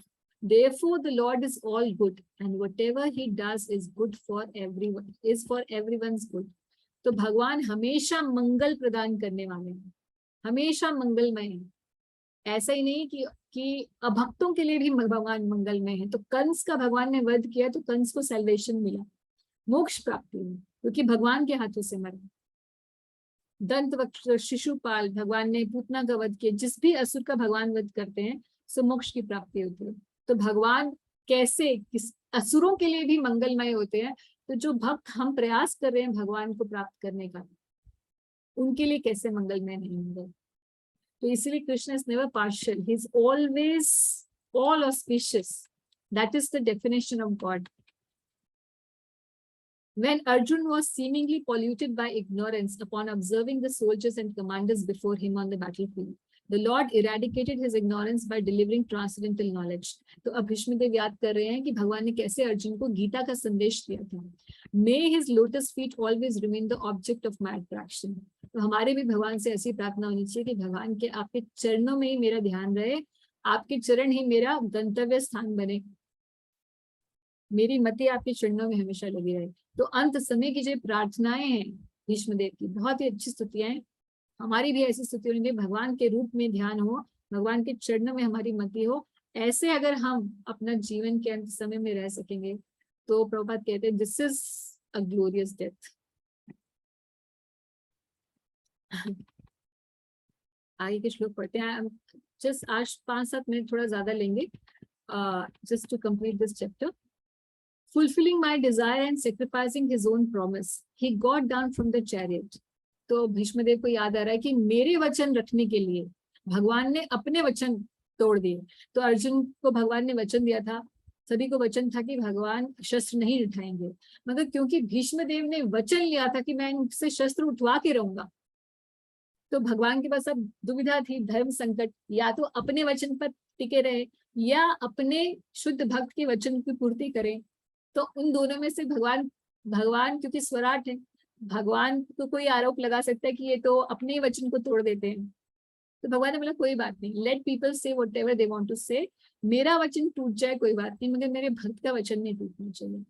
तो भीष्म देव ने ये भाव लिया था कि या तो मैं आज अर्जुन को मार दूंगा या कृष्ण को शस्त्र उठाना पड़ेगा, दोनों में से एक काम। तो इसलिए भीष्म देव याद कर रहे हैं और कृतज्ञ भाव रख रहे हैं कि मेरे वचन रखने के लिए आपने अपने वचन को तोड़ दिया। He fulfilling my desire and sacrificing his own promise, he got down from the chariot, took up its wheel, and ran towards me hurriedly, just like a lion goes to kill an elephant. He even dropped his outer garment on the way. So ये picture है इस श्लोक की। Yes, this is the picture. So we can, आपने भगवद गीता में भी ये picture देखी होगी कि कैसे अर्जुन जो है वो स्टॉप कर रहे हैं कि अरे नहीं नहीं नहीं नहीं कृष्णा, आपको नहीं लेके जाना है ऐसे, आपको शस्त्र नहीं उठाना था, याद है आपने ऐसे किया था। Krishna is not listening, he is moving towards Bhishmadev and with क्या उठाया शस्त्र में, चक्का उठा लिया रथ का, किसको मारने के लिए, भीष्मदेव को। और जैसे ही उन्होंने ऐसा किया, भीष्मदेव सारे अस्त्र शस्त्र छोड़ के खड़े हो गए कि हाँ आओ प्लीज मुझे मारो। He surrendered. उससे पहले पूरा इन्वोक करे थे, मार मार के अर्जुन को पूरा ऐसा कर दिया था कि बस अब अर्जुन और कृष्ण दोनों की तरफ बाण छोड़े जा रहे थे भीष्मदेव, कि बस किसी तरीके से इनको गुस्सा दिला दो और कृष्ण जो है मुझसे युद्ध करने के लिए तैयार हो जाए। और जैसे ही भगवान ने अपना वचन तोड़ा भीष्मदेव के वचन को रखने के लिए, ऐसे देखिए आप भीष्मदेव अपने दोनों हाथ ऐसे करके सरेंडर भाव में खड़े हो गए कि हाँ प्लीज आओ और मुझे मारो। So it's just like a transcendental humor between these two personalities. So ये श्लोक का डिस्क्रिप्शन है कि fulfilling my promise and sacrificing his own, he got down from the chariot. So कथा इस तरीके से यहाँ प्रभुपाद जी कथा बता रहे हैं कि एक बार भीष्मदेव जो बड़ा जेंटल फाइट कर रहे थे, तो भाई दुर्योधन ने कहा कि तुम तो चाहते ही नहीं हो पांडवों को मारना, तो दुर्योधन की इस बात पर क्रुद्ध हो गए। और भीष्मदेव ने बोला कि अगले कल ऐसा प्रण लिया उन्होंने कि कल या तो मैं अर्जुन को मार डालूंगा या फिर कृष्ण जो है he has to take up the weapon, तो दोनों में से एक काम हुआ। तो ये कथा को प्रभुपाद जी यहाँ एक्सप्लेन कर रहे हैं। So then the next day this happened. भगवान ने इसीलिए भगवान का एक नाम है, आपने सुना होगा, भगवान को चक्रपाणी कहते हैं। चक्रपाणी यही रूप है भगवान का। चक्र मतलब जिन्होंने रथ का जो पहिया है, चक्र है, व्हील, और पाणी मतलब हाथ में, पाणी मतलब हाथ होता है संस्कृत में, जिन्होंने अपने हाथ में चक्का उठाया हुआ है या चक्र उठाया हुआ है, चक्रपाणी भगवान।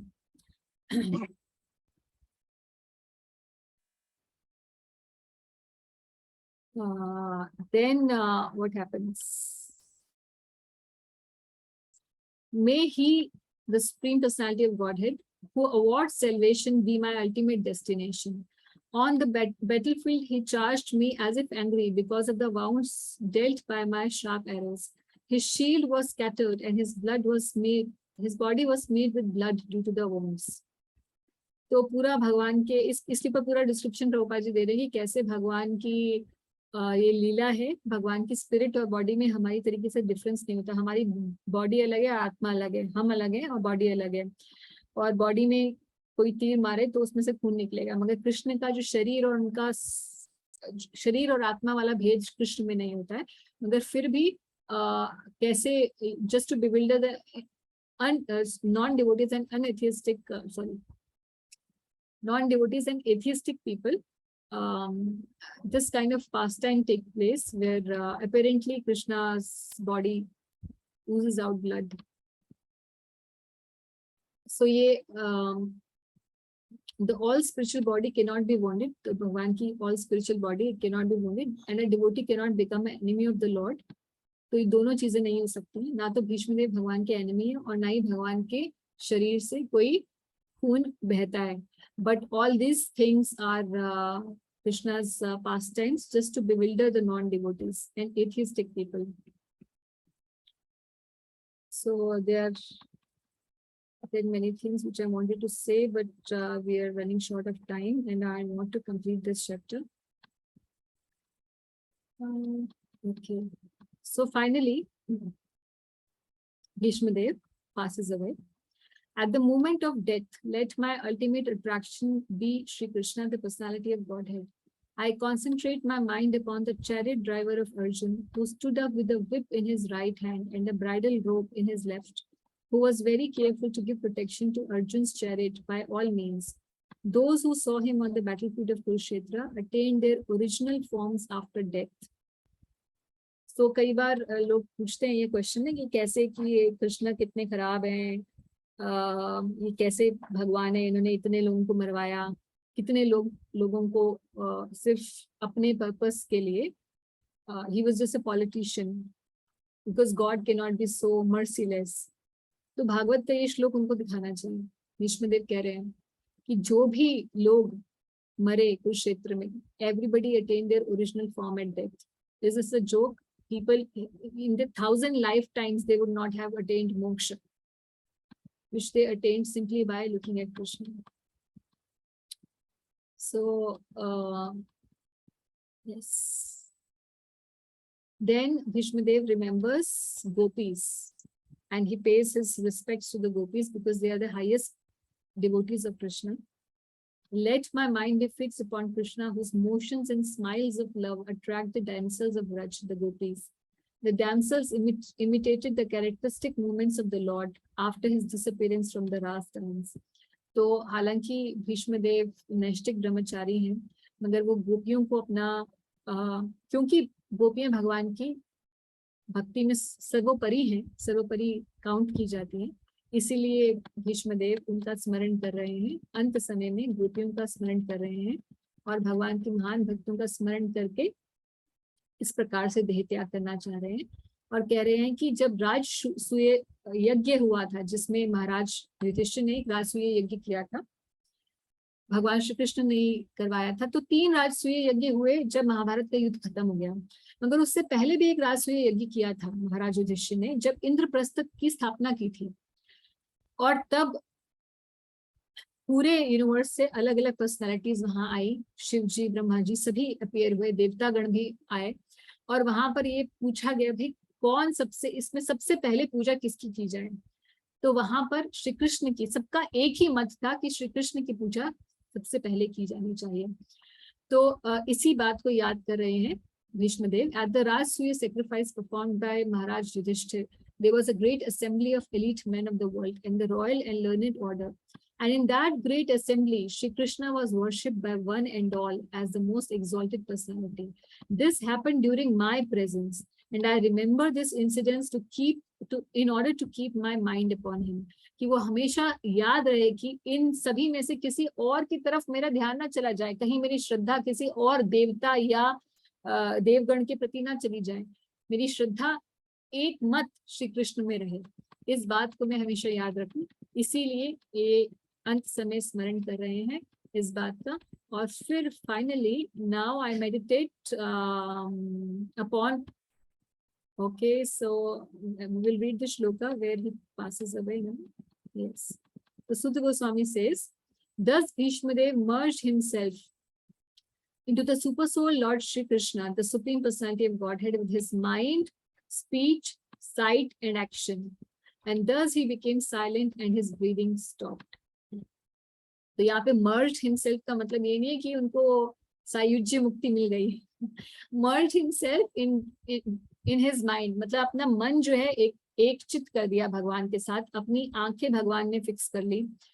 His speech was fixed in Krishna by glorifying him, and finally he leaves his body when he attains samadhi. He is completely in the state of samadhi. He leaves his body. Prabhupada यहाँ कह रहे हैं, the stage attained by Bhishmadev while quitting his material body is called nirvikalpa samadhi, because he merged his self into thinking of the Lord and his mind into remembering his different activities. तो भगवान की लीलाओं का स्मरण करते हुए, उनकी गोपियों के साथ लीला का स्मरण करते हुए, राजसूय यज्ञ में जो उनकी लीलाएं हैं, पार्थ सारथी के रूप में जो उनकी लीलाएं हैं, इन लीलाओं का स्मरण करते हुए, भगवान के सुंदर रूप का स्मरण करते हुए उन्होंने अपना देह त्याग किया. अपना मन पूरा, उनका चित्त भगवान के स्वरूप में व्यवस्थित हो रखा था, इस प्रकार उन्होंने अपना समाधि की अवस्था में उन्होंने अपना शरीर त्याग किया. He chanted the glories of the Lord, and by his sight he began to see the Lord personally present before him, and thus all his activities became concentrated upon the Lord without deviation. तो प्रभुपाद कहते हैं भाई भीष्मदेव तो इतने महान थे और उनके पास ऐसी अपॉर्चुनिटी थी कि भगवान उनके सामने आ गए अंत समय में, मगर हमारी ऐसी कैसी सिचुएशन होएगी. तो प्रभुपाद कह रहे हैं this unique situation at Bhishmadev's time of death can be attained. Okay, how? Even though Krishna may not be personally present, his words of Bhagavad Gita or those of Srimad Bhagavatam are identical with the Lord. तो एक होता है वाणी संग, होता है एक वपु संग. वपु संग मतलब when you are physically present with somebody, और वाणी संग क्या होता है, जो किसी के आशीर्वचन से हम उनका संग लेते हैं. तो भगवान के वचनों से हम उनके संग हो सकते हैं. They are sound incarnation of the Lord, and one can fully utilize them to be entitled to attain the stage of Sri Bhishmadev, who was one of the 8 Vasus. Every man or animal must die at a certain stage of life, but one who dies like Bhishmadev attains perfection. So is it possible to be like Bhishmadev? In a sense, no, and in a sense, yes. By following the process which Bhishmadev is following, we can attain the same destination as Bhishmadev. तो भीष्मदेव जी के देह त्याग के बाद क्या हुआ? From different planets, people, therefore both men and demigods sounded drums in honor, and the honest royal order commenced demonstration of honor and respect. And from the sky fell showers of flowers. So that was the, we can say, see off of a great devotee from this world. जो भक्त जो है भगवान के धाम को प्राप्त करता है, तो कैसा उसका आदर सभी लोग करते हैं, भीष्मदेव के द्वारा हम लोग ये देख सकते हैं. और उसके बाद फिर महाराज युधिष्ठिर ने उनका संस्कार किया, और उसके बाद फिर वो जैसा भीष्मदेव जी के द्वारा बताया गया था उसी प्रकार से वो राजपाट चलाने लगे. So after this, the great religious king Maharaj Yudhishthir executed the royal power in the kingdom strictly according to the codes and royal principles, which were approved by his uncle Bhishmadev and confirmed by Lord Shri Krishna. So his bewilderment was thus over, which started from the previous chapter, and thus end this chapter, 9th chapter, the passing away of Bhishmadev in the presence of Shri Krishna. Okay, so sorry, आज थोड़ा सा ज़्यादा समय ले लिया है मैंने. Bennu का क्वेश्चन है कि here does salvation means going back to Godhead. हाँ, salvation वैष्णव मुक्ति का मतलब है यही. तो वैष्णव मुक्ति मिली क्योंकि भीष्मदेव वैष्णव है, तो वैष्णव मुक्ति का मतलब है भगवान के धाम वापस जाना. क्योंकि salvation का बाकी एक ही प्रकार की मुक्ति होती है जो सायुज्य मुक्ति होती है, जो मायावादी जिसको मुक्ति बोलते हैं या ब्रह्मवादी जिसको चाहते हैं. तो ब्रह्मवादियों की मुक्ति होती है सायुज्य मुक्ति, मिल जाना भगवान में. और उसके अलावा जो 4 मुक्ति हैं उसे वैष्णव मुक्ति ही होती है, जिसमें भगवान के सारूप्य, सामीप्य, सालोक्य, साष्टी, ये सब वैष्णव मुक्तियां ही हैं. क्योंकि ये भगवान के धाम वैकुंठ में प्रवेश किए बिना ये इस प्रकार का मतलब सारूप्य, सालोक्य ये नहीं मिल सकता जब तक कि वैकुंठ प्राप्ति ना हो. तो वैकुंठ प्राप्ति के अलग अलग तरीके हैं जो बाकी के salvations हैं. तो here definitely salvation means a Vaishnava salvation. Mataji, I was asking in the case of demons. जब भगवान ने case of demons, हाँ, तो कई बार जो है salvation depending on different demons get different salvations. Some of them get sayujya mukti. Some of the demons get sayujya mukti, and some of them they get different Vaishnava mukti also. So depends on that. जैसे कि पूतना है, पूतना को सीधा गोलोक धाम की प्राप्ति हुई, not even Vaikuntha, because she had the attitude of a mother. She wanted to feed Krishna, although she came to feed poison. तो पूतना को कैसी मुक्ति प्राप्त हुई? वैष्णव मुक्ति प्राप्त हुई. दंतवक्र और शिशुपाल को कैसी मुक्ति प्राप्त हुई? जब दंतवक्र और शिशुपाल का भगवान ने वध किया चक्र से, अपने सुदर्शन चक्र से वध किया शिशुपाल का, So everybody could see that he merged into the body of Krishna. Bhagavat में लिखा गया. बट ये थे कौन? द्वारपाल थे वैकुंठ में, जय विजय, है ना. तो उनका तीसरा और आखिरी जन्म था. So although they seemingly merged into the Swarup of Krishna, but they were reinstated into Vaikunt in their original position as the doorkeepers of Vaikunt, as Jay and Vijay, Shishupal and Dantavakra. I think Kans के बारे में जहाँ आता है, तो कंस के बारे में if I remember correctly from Srimad Bhagavatam, आपको 10th canto चेक करना पड़ेगा. But वहां पास कंस की जो मुक्ति बताई गई है, because he was काल नेमी ना actually in his previous birth, तो वहां वो सायुज्य मुक्ति बताई गई है. तो some of the demons, they are getting सायुज्य मुक्ति, the lower category demons who have lower category in the sense that they have no ansh of bhakti towards Krishna. So because they don't have seva vritti, they cannot enter the spiritual world, but at least they get moksha, they get सायुज्य मुक्ति, they get, उनको ब्रह्म की प्राप्ति हो जाती है. But सेवा वृत्ति नहीं है, इसलिए वैकुंठ प्राप्ति नहीं हो पाती. माता जी, ब्रह्म की प्राप्ति के बाद fall down is possible? Yes, it is possible. So Prabhupada is saying that because the nature of the spirit is to be always active, and there's no activity in Brahma, although there's eternity and there's complete peace in Brahma. But because there's no activity out there, and the living entity cannot move forward because he has not practiced to serve Krishna. Without that seva vritti, he cannot go up. So his only way he can further his activities is by coming down. Down आके उनको भक्ति practice करके फिर वो वापस up जा सकते हैं. If they, yes, they can do that.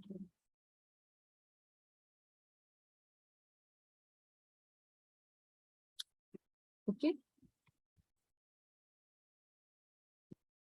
All right. Any other question? यहाँ हम stop करें. ठीक है. So आप सब कृपा करके रखिएगा, फास्टिंग रखिएगा श्राद्ध अष्टमी पर संडे को, और कुछ स्तुति गान करिएगा राधा रानी का और दर्शन करिएगा. अगर आप जा नहीं सकते हैं तो ऑनलाइन इस्कॉन वृंदावन लाइव आप टाइप करेंगे. मॉर्निंग में अभिषेक होता है करीबन 10 बजे. So live if you want to see, you can see around 10 o'clock, you can log in. Either ISKCON, Mayapur, Vrindavan, or your nearest temple. Everybody is online these days. So around morning, 10 o'clock is a time when the Abhishek starts to happen, and then there's Maha-Aarti, and you can have darshan online also. But if you can go, there's nothing like that. Okay. Hare Krishna, Vaisha Kalpataru Krishna, Kripa Sindhu Devcha, Patiram Pavane Bharasham. Srila Prabhupada ki Jai. Hare Krishna. Thank you. हरे कृष्ण माता जी, बहुत बहुत आभार. हरे कृष्ण माता जी, thank you माता जी.